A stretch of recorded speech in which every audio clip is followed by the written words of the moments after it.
After Colony 175, after having developed the Tallgeese for Oz, several of the engineers who worked on it decided to defect. And now, they began work on a mobile suit to fight against Oz. Designed with absolutely no regard for money or even pilot safety, they only had one guiding principle for this new machine: make it as powerful as possible in every single regard. And the end result of their tireless work was the Wing Gundam Zero, the grandfather of every Gundam in the After Colony era. And the name itself was also taken from some of those cutting-edge features that made the Wing Zero what it was. For the best defensive capabilities, it used the then brand new Gundanium alloy, a special armor material that could only be manufactured in space and was extremely durable and heat resistant, in addition to also having stealth properties. The obvious downside then was that it was expensive to make, making it unfit for mass production. But perfect for a single powerful machine. For the best mobility then, it got several powerful thrusters and a set of wing binders on the back.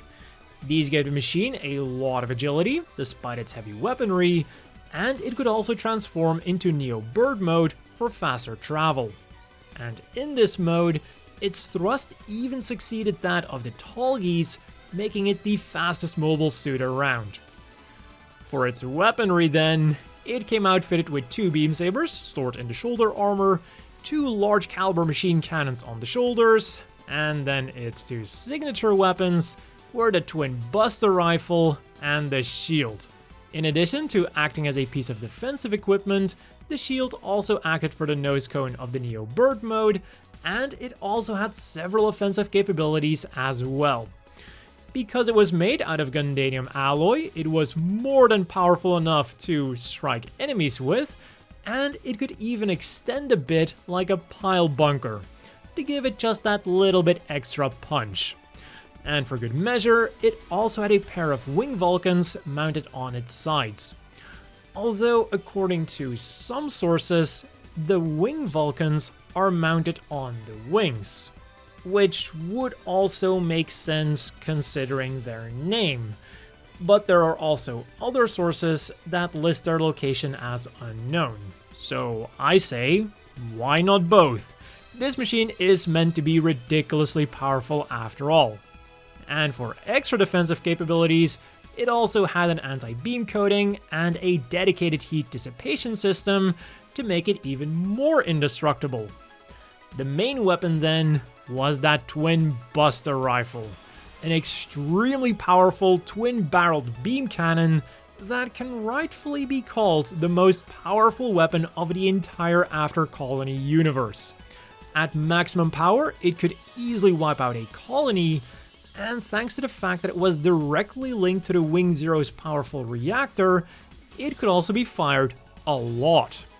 It could also fire weaker rapid shots, and one of its signature moves was to split the rifle in two, fire a continuous beam in opposite directions, and spin around to deal a large amount of damage to enemies all over the battlefield.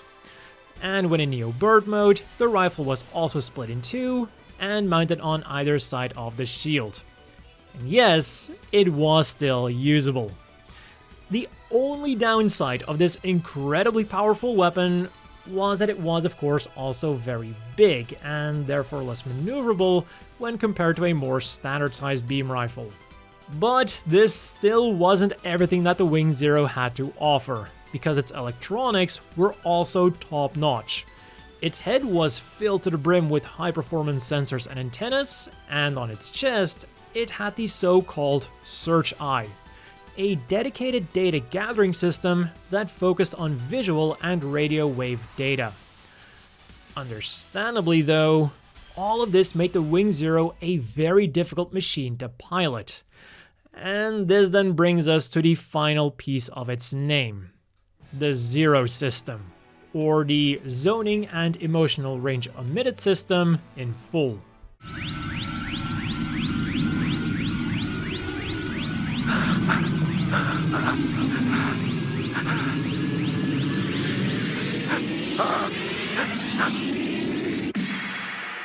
No matter how powerful the mobile suit, it still had one problem. The pilot was a human.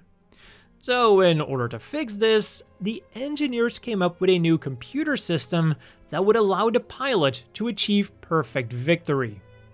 How it works is that it gathers every bit of information from the sensors, analyzes it, and then formulates a number of responses to the situation at hand.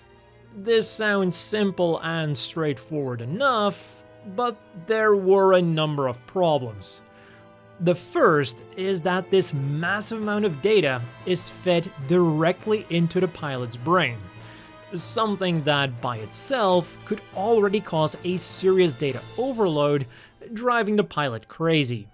The other problem was that the Zero system was both brutally honest and prioritized solutions that dealt the maximum amount of damage.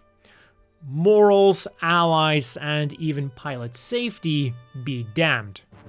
For example, if the system thought that the pilot wasn't strong enough to get out of a certain predicament, it had no problems urging the pilot to push the self-destruct button, instead of, using its strong thrusters to get the hell out of there and fight another day. I'll say it again. Press the button. So, unless the pilot wanted to be controlled by the system, he also needed a very strong willpower to choose the options that they wanted. Another fun detail is that the system can scan a pilot's brain and control their neurotransmitters. This lessened the burden on their mind and then allowed them to perform at superhuman levels. Meaning that despite all of its drawbacks, the effectiveness was undeniable, and for a machine as complex as the Wing Zero, it was even required, with the cockpit being custom-made to accommodate the system. The real problem though, at least back in the day, lay somewhere else. The Wing Zero was too good. On the one hand, the scientists were afraid of what would happen if the machine fell into the wrong hands. And on the other hand, the technology required to build this monstrosity simply wasn't there yet.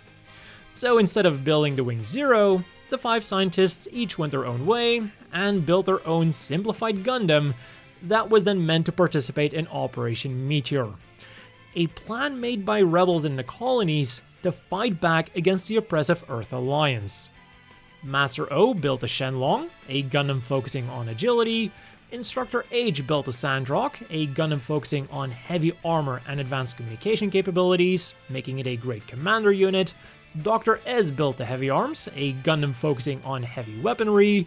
Professor G built the Death Scythe, a Gundam specializing in stealth attacks. And finally, Dr. J made the Wing Gundam, the Gundam that was the closest to the original Wing Zero in both name and design. It could quite literally be called a simplified version of the Wing Zero that was made to accommodate the technology of the time and wasn't actively trying to brainwash the pilot. For example, it no longer had the Zero system, but many other systems were carried over. It could still transform into Neo Bird mode for long distance travel, it had a search eye on the chest, and its main weapon was the Buster Rifle, a downsized version of the Zero's Twin Buster Rifle. But despite now only having a single barrel, and therefore less than half the power, it was still plenty devastating enough.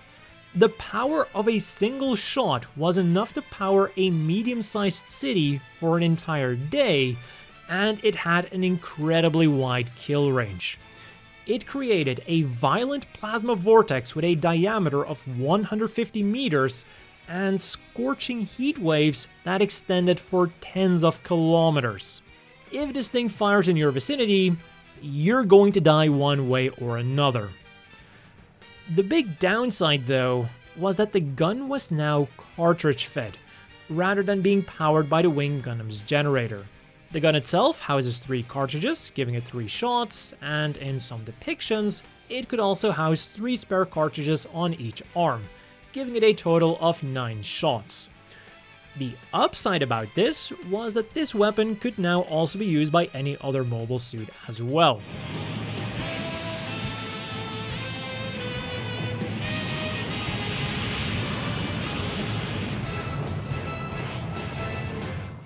And in the Glory of the Losers manga, this already powerful weapon became even more powerful, thanks to the Dried Zwerg.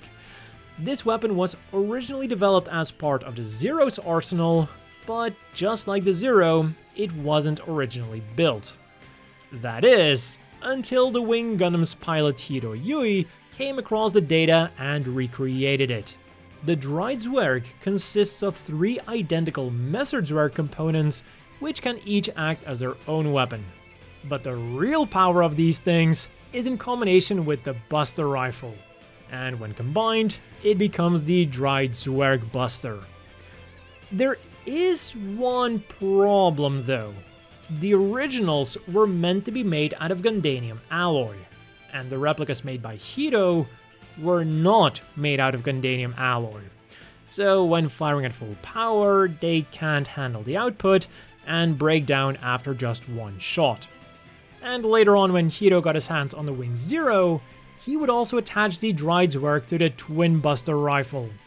And for the final battle, he even attached 2 sets of Dried Zwerg to it, resulting in a configuration known as the Dried Zwerg Buster Doppelt, with Doppelt meaning doubled in German. And Dried Zwerg is German for 3 dwarfs. Its other weapons then consisted of a pair of head-mounted Vulcan guns, a pair of shoulder-mounted machine cannons, and a shield that houses both a beam saber and an extra sensor. And just like the Zero shield, it has an anti-beam coating and is strong enough to be used as a melee weapon. No pile bunker this time though. And in Neo Bird mode, it again acts as the nose cone, and the Buster Rifle is attached to it. The cockpit then is also quite interesting. While it no longer had the Zero system, it was mounted inside of a sphere that was on a linear frame. It rotated along with the head, and it also had a shock absorber, which was something that the Oz mobile suits didn't have, but could desperately use. And the Wing Gundam still had some other tricks up its sleeve. It used a dedicated capsule to undergo easier atmospheric re-entry, it had a booster to get back to space, and it had a self-destruct button if either things went south or if the mission set to use it. Mission accepted.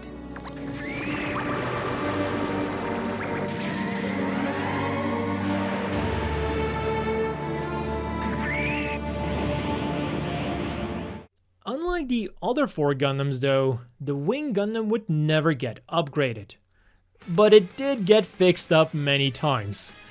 During its first mission, it got badly damaged in a duel against Oz ace pilot Zex Marquis, also known as the Lightning Count, after which Hiro repaired it by borrowing parts from Duo's Death Scythe. Later on, Hiro would again be dueling against Zex when circumstances forced him to self-detonate, destroying every important part of the Wing Gundam. But Zex was not happy at all that their honorable duel had been interrupted by underhanded tactics, so he set out to completely restore the Wing Gundam and even used parts of the Tall Geese to do so. As a result, the Wing Gundam was restored almost completely to its former glory. Hiro instead used the Gundam Heavy Arms because he didn't want to accept Zex's kindness before engaging in a life or death duel with him. Later again, Hiro would use the Wing Gundam to defend the Sang Kingdom from the Romefeller Foundation, and it would get badly damaged during the subsequent Battle of Luxembourg. Here it was abandoned and picked up by the Earth Sphere Unified Nation. They patched it up again, but then put it into storage because they didn't have any pilots capable of using it effectively. That is, until Lady Une woke up from her coma and pulled off one of the most mind-bogglingly impossible feats in all of Gundam. So, to set the stage, the unconscious Lady Un and the fixed-up Wing Gundam are on Earth, and Treize Kushirnada is leading his troops in space for the final epic battle. And instead of wanting to fight a long, drawn-out battle that would kill thousands, Treize flies up to the enemy commander, who is Zechs by the way, and proposes that the two settle the entire war with a duel. In response, Zechs aims their giant space laser at him and prepares to fire. Sensing that her darling Treize is about to be fried, Lady Un wakes up from her coma, runs from the hospital to the hangar where the Wing Gundam is stored, gets it ready for takeoff, blasts off into space, and manages to be just in time to push Treize out of the way of said giant space laser. Either Lady Un has the ability to warp time, or Zechs has a really slow trigger finger. But this was truly the end for the Wing Gundam. In the TV series, it was never seen again, and apparently in the novel version, it was fixed up yet again, and this time became a peace memorial along with the other 4 Gundams. The Wing Gundam itself then would never get any variants, but it did get a redesign that is typically known as the Wing Gundam Endless Waltz version, because this design was made to bring it more in line with those designs that appeared during the Endless Waltz movie, and later on, it would also be used in the Glory of the Losers manga. So technically speaking, the Endless Waltz version and the TV version are the same thing.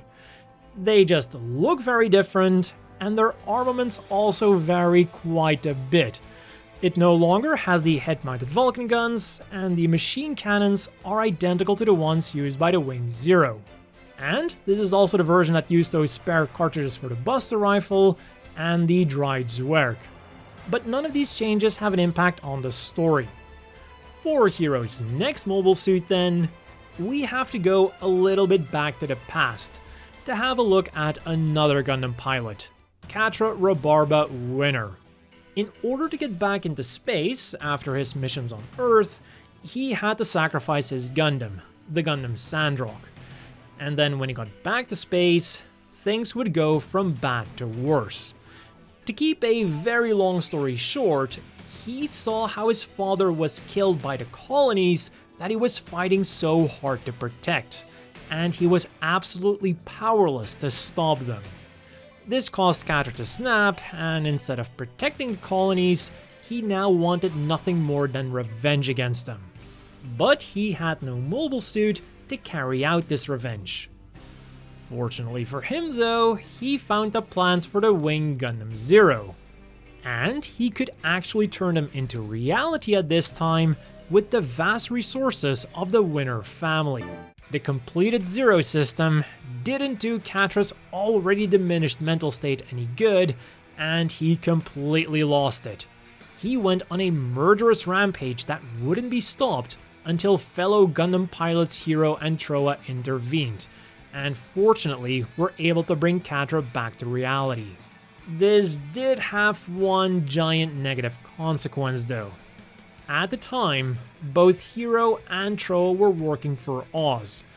Trowa had gone undercover, and Hero was a captive. So now, both Quatre and the powerful Wing Zero also fell into Oz's hands.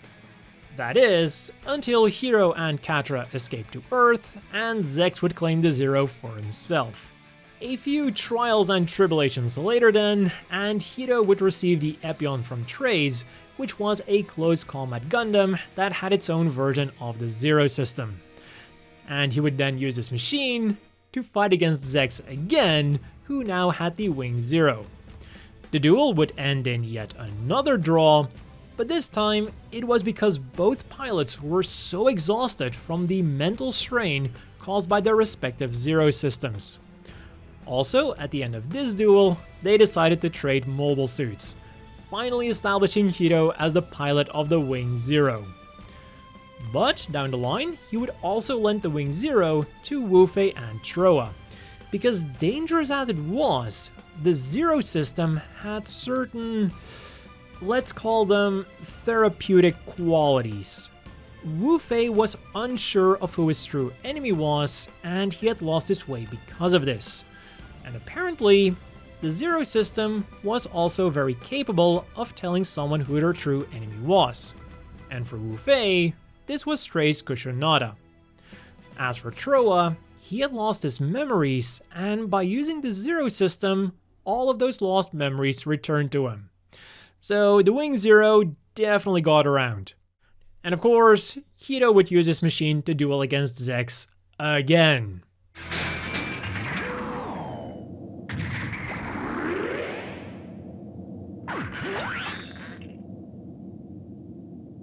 Why don't you kill me? Relena would be sad. Later on during the Eve Wars then, we see a very different looking Wing Zero, but this isn't actually a different version. It's just meant to be the same old Wing Zero, but now redesigned by Hajime Katoki. Apparently, the fangirls weren't a huge fan of the Wing Zero's original wings and complained that they were too bug-like. So Katoki redesigned them to be more angelic. And it was then called things like the Wing Zero Custom or the Wing Zero Endless Waltz version to avoid confusion with the TV version. Or at least, this is how it was originally. We'll dive into that rabbit hole in a second. But first, we have to look at some other variants of it. They might not be very canonical, but from the Gundam Combat card game, we get some interesting looking variants of the TV version. The Forest Camo Wing Zero is a very serious looking machine that combines heavier armor with extra Gatling guns on the backpack and some interesting weapons. On the card itself, it says that this version of the Wing Zero comes equipped with a high output Buster Rifle, which also has immense power. Meanwhile, over on Twitter, the designer of this variant says that it uses an EMP gun, because its main intended area of combat is a forest, where shell-firing weapons, or especially beam weapons, could easily cause a forest fire. Also, the vents on the shoulder armor can disperse a smokescreen. The Wing Zero high mobility type then takes the Wing Zero's already high mobility and turns it to 11 by giving it larger thrusters and more aerodynamic armor. The twin Buster Rifle has also been drastically changed, and I feel like the overall design takes a lot of clues from the Gundam X Gundams. It overall feels very Gundam Air Mastery, and the twin Buster Rifle now reminds me of the B machine gun from the Gundam X Divider. And finally, there was the Wing Zero Underwater type. This thing also got a very different twin Buster Rifle and another armor overhaul.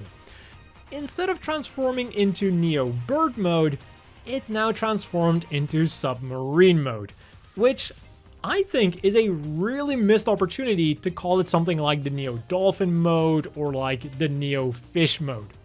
But anyways, other cool details are that it now has swimming goggles to probably protect its eyes from the pressure, a new shield that looks like it has torpedo tubes, and the backpack has been completely changed, of course, for that new transformation. Our second set of variants then comes to us from the TL's Impulse manga. Here we are first introduced to the Gundam Lucifer, a unit built by the Romefeller Foundation that was mostly identical to that Endless Waltz version of the Wing Zero. It had a different color scheme, and it carried no weapons because it was made to test out a new version of the Zero system. The Zero system version 2.0. Simply put, it was an even more powerful version, which then also led to more powerful side effects. The suggestions that it gave were even more extreme, and it was even harder for the pilot to ignore these suggestions and choose their own path. It pretty much brainwashed the pilot into following its orders. And things really went awry when the test pilot asked the system how peace on Earth could be achieved. The system's answer? Kill all humans. Which, I mean, it kinda has a point, but it's also not completely right. The data of this machine, then, seems to have been used in the development of the Wing Gundam Seraphim. Rather than a balls-to-the-wall machine, the Romefeller Foundation wanted to create a mass production version of the Wing Zero, which could also be used by regular soldiers. We don't know how many things were changed performance-wise, but on the outside, things remained largely the same. The color scheme has been slightly changed, with the biggest changes being that the main wings are now located on the side skirts and are retractable, and that it now only comes outfitted with half of the twin Buster rifle, making it just a Buster rifle, and also effectively having the power of the Seraphim. On the inside, meanwhile, it had the Zero system version 2.5. This also aimed to be an improvement of the Zero system, but with less of the drawbacks, and it mostly succeeded in doing this, although it would still occasionally take control of the mobile suit. And now it's time to have a look at the Glory of the Losers timeline, because in this manga retelling of the Gundam Wing anime, the TV version of the Wing Zero and the Endless Waltz version of the Wing Zero are treated as two different mobile suits, and as such, the events surrounding them have also been slightly modified. The origins of the Wing Zero are still largely identical, but instead of being called the Wing Zero, it's now called the Proto Zero. And because Katoki designed the thing, there is also some extra Katoki flair added to that Proto Zero. The first major difference that we encounter then is when Oz got their hands on the thing. An Oz officer decided to use the Zero, but got overwhelmed by the Zero system. In the TV version, he is killed by Duo, while leaving the Wing Zero mostly intact, but in Glory of the Losers, the Zero system decided that Tran's best course of action was to pull a hero, and he did. Tran was foobar, but fortunately the Proto Zero was only badly damaged, and it, along with another badly damaged mobile suit, the Tallgeese Flugel, were recovered by Howard, who then mashed both of them together, resulting in the Wing Zero.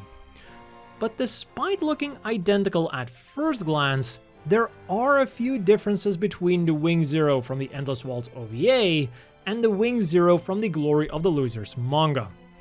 The first difference is that the cockpit is now located in the chest rather than in the abdomen. The second difference is that the ears open up and the cockpit hatch changes positions when the Zero system is activated.